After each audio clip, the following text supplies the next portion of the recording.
नमस्कार, मैं हूँ रेखा सिंह। अपना जो है बना रही हूँ यूट्यूब पे, और जो मैं बनारस से बोल रही हूँ।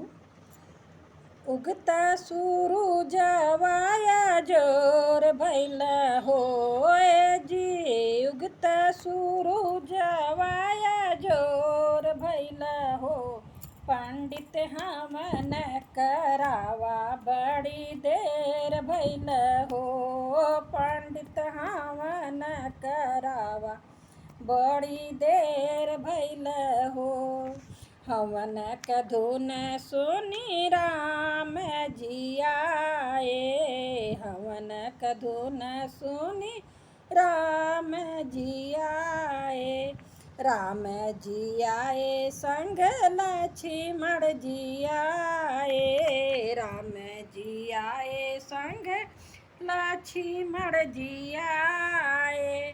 सीता के आवत जोर भइल होए जी, सीता के आवत जोर भइल हो। पंडित हमन करावा बड़ी देर भइल हो। हमन के धुन सुनी कृष्ण जी आए, हवन के धुन सुनी कृष्ण जी आए। कृष्ण जी आए संग बलदाऊ जी आए।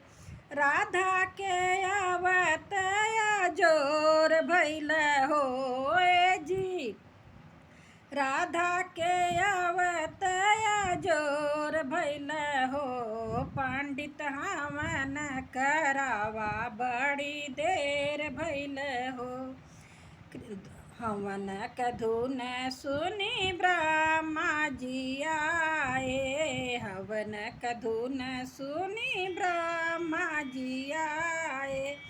ब्रह्मा जी आए संग विष्णु जी आए, ब्रह्मा जी आए संग विष्णु जी आए। लक्ष्मी के आवत जोर भइल होए जी, लक्ष्मी के आवत जोर भइल हो। पंडित हवन करावा बड़ी देर भइल हो।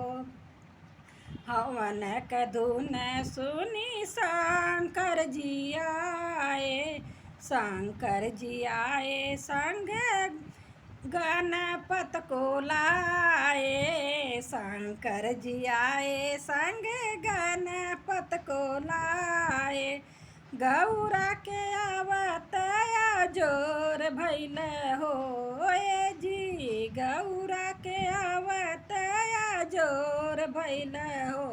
पंडित हमन करावा बड़ी देर भइल हो। हमन क धुन सुनी गंगा जी आई, हमन क धुन सुनी गंगा जी आई। गंगा जी आई संग यमुना जी आई, गंगा जी आई संग यमुना जी आई।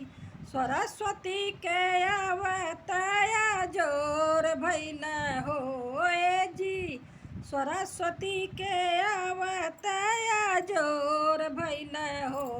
पंडित हमन करावा बड़ी देर भइल हो। ए जी उगता सूरुजवा जोर भइल हो। पंडित हवन करा